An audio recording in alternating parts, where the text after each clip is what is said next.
Hai Smart Parents, jumpa lagi di channel YouTube saya Dr. Drew, spesialis kandungan, di mana kita bisa ngobrol-ngobrol santai seputar kesehatan kehamilan dan juga kandungan. Persalinan prematur atau kurang bulan adalah persalinan yang dimulai sebelum 37 minggu dan 0 hari kehamilan.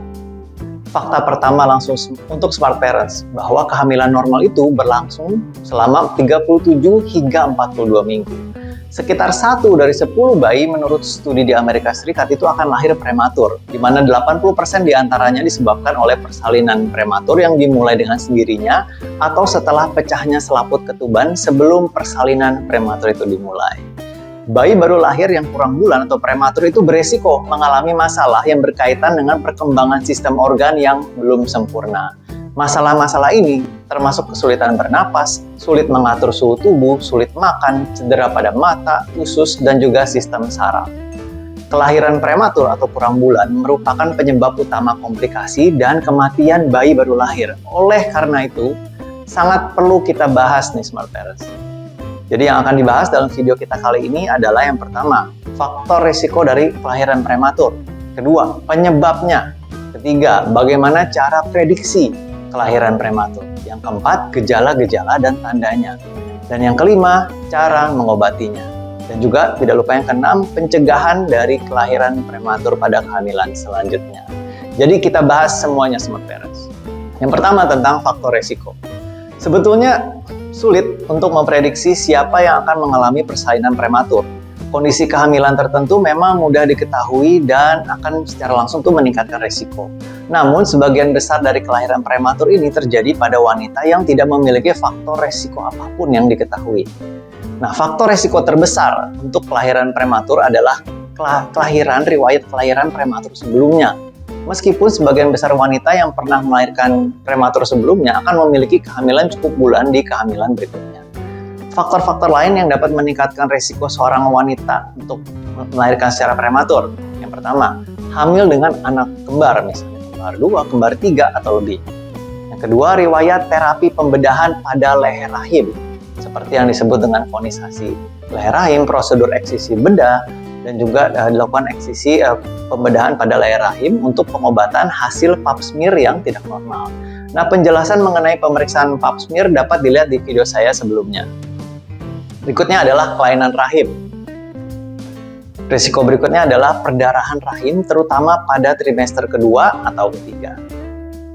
Risiko berikutnya adalah penggunaan obat-obatan terlarang, merokok, dan juga beberapa infeksi.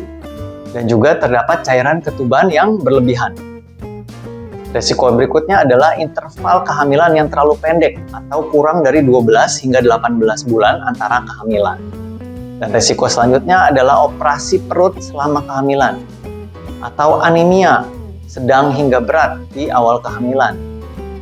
Berat badan sebelum hamil yang terlalu rendah. Berikutnya kita akan bahas mengenai penyebab persalinan prematur. Biasanya memang sulit untuk identifikasi penyebab persalinan prematur. Tapi terdapat 4 kategori umum nih penyebab. Yang pertama, perdarahan rahim. Nah, kondisi seperti plasenta previa ketika ari-ari atau plasenta itu menutupi jalan lahir. Dan juga terjadi ketika plasenta ini terlepas dalam rahim sebelum melahirkan. Ini akan menyebabkan perdarahan dan dapat memicu persalinan prematur. Yang kedua ini adalah namanya peregangan rahim. Kenapa memiliki anak kembar 3 atau lebih, atau memiliki cairan ketuban yang terlalu banyak menyebabkan peregangan rahim yang dapat memicu kontraksi rahim dan persalinan prematur. Berikutnya adalah infeksi, bakteri atau peradangan. Bakteri atau peradangan yang disebabkan oleh infeksi dapat merangsang produksi zat-zat di dalam rahim, ari-ari atau plasenta, dan juga janin yang memicu untuk kontraksi dari rahim. Kemudian yang keempat adalah stres fisik atau psikologis. Stres berat dapat menyebabkan pelepasan hormon yang menyebabkan kontraksi rahim dan juga persalinan prematur. Berikutnya kita akan bahas tentang prediksi kelahiran dari prematur. Penelitian sedang berlangsung untuk mengidentifikasi penanda-penanda secara fisik atau laboratorium untuk prediksi apakah dan kapan kelahiran prematur akan terjadi. 2 pemeriksaan dapat dilakukan dan dipercaya dapat membantu beberapa situasi. Yang pertama adalah panjang leher rahim. Pengukuran panjang leher rahim dengan USG dapat membantu memprediksi resiko kelahiran prematur. Resiko ini meningkat seiring dengan pemendekan panjang leher rahim. Sebuah leher rahim dengan panjang 20 mm diukur dengan USG transvaginal pada trimester 2 dianggap pendek dan prediktif, ini meningkatkan resiko kelahiran prematur. Yang kedua adalah fibronektin janin. Zat yang disebut fibronektin ini dilepaskan ketika selaput janin mulai berubah sebelum persalinan. Jika jumlah fibronektin ini tinggi, ada kemungkinan peningkatan kelahiran prematur. Kemudian kita juga akan bahas tanda dan gejala persalinan prematur. Tanda-tanda persalinan prematur ini mirip dengan tanda-tanda persalinan pada akhir kehamilan. Yang pertama, perubahan jenis atau jumlah keputihan, jadi berair, berlendir, atau berdarah. Kemudian nyeri pada panggul atau perut bagian bawah. Kemudian kram perut, ringan atau seperti menstruasi, dengan atau tanpa diare. Kemudian kontraksi yang teratur atau sering atau pengencangan rahim. Kemudian pecahnya selaput ketuban yang menjadi keluar cairan dari kemaluan.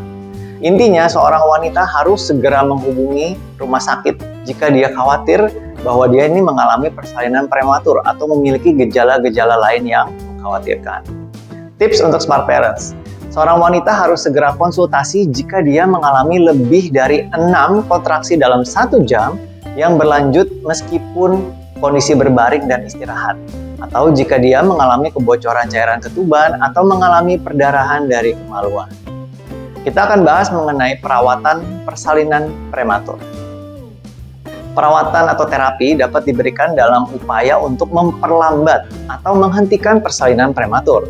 Tujuan utama pengobatan adalah menunda persalinan supaya obat yang bernama steroid yang bertujuan untuk mengembangkan paru-paru bayi ini dapat diberikan sepenuhnya.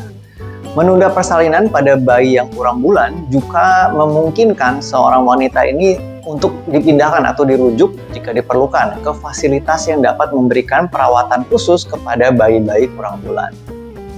Perawatan untuk menunda persalinan biasanya direkomendasikan pada wanita dengan usia kehamilan kurang dari 34 minggu karena bayi yang lahir sebelum 34 minggu berisiko tinggi mengalami komplikasi dari kelahiran prematur itu sendiri. Namun jika kesehatan ibu atau bayi ini terancam, persalinan tetap dapat dilanjutkan. Seorang wanita dalam persalinan prematur akan dirawat di rumah sakit untuk pemantauan ketat. Sementara obat-obatan untuk mencoba menghentikan persalinan ini akan diberikan. Selang infus akan dipasang untuk memberikan cairan dan mungkin beberapa obat, dan dilakukan monitor pada janin akan digunakan untuk mengevaluasi kontraksi rahim dan detak jantung janin. Perawatan untuk menghentikan persalinan. Jika ibu dan bayinya sehat, obat-obatan sering digunakan untuk menghentikan kontraksi rahim. Obat-obatan ini termasuk tentunya dengan nama generik ya, dalterbutalin, nifedipin, dan juga indomethacin. Obat-obatan ini biasanya diberikan bersamaan dengan injeksi obat steroid yang sudah saya sebutkan tadi untuk pematangan paru-paru janin. Berikutnya adalah terapi untuk janin. Obat steroid dapat mempercepat pematangan paru-paru bayi prematur atau kurang bulan dan sering diberikan selama persalinan prematur ini terjadi. Obat-obatan ini juga menurunkan resiko bayi untuk terjadinya perdarahan otak dan komplikasi lain yang mempengaruhi usus dan sistem peredaran darah. Mereka juga akan mengurangi resiko kematian akibat komplikasi kelahiran prematur. Manfaat terbesar dari obat ini terlihat ketika dosis pertama diberikan setidaknya 48 jam dan tidak lebih dari 7 hari sebelum bayi dilahirkan. Berikutnya kita akan bahas mengenai pencegahan persalinan prematur. Salah satu hal terpenting yang dapat dilakukan wanita hamil untuk mencegah persalinan prematur adalah menghentikan kebiasaan yang dapat membahayakan, seperti merokok atau penggunaan obat-obatan terlarang. Wanita dengan riwayat kelahiran prematur sebelumnya, pada kehamilan ya kurang dari 37 minggu, karena persalinan spontan atau ketuban pecah sebelum persalinan, dapat ditawarkan suplemen progesteron untuk mencegah kelahiran prematur berulang.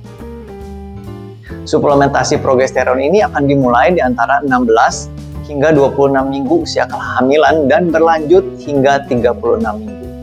Wanita tanpa riwayat kelahiran prematur sebelumnya yang ditemukan memiliki leher rahim yang pendek pada pemeriksaan USG transvaginal trimester kedua dapat ditawarkan suplemen progesteron juga.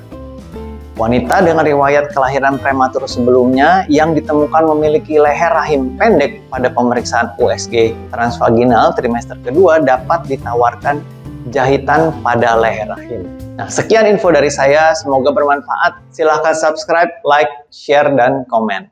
Sampai jumpa di video saya selanjutnya dan salam sehat.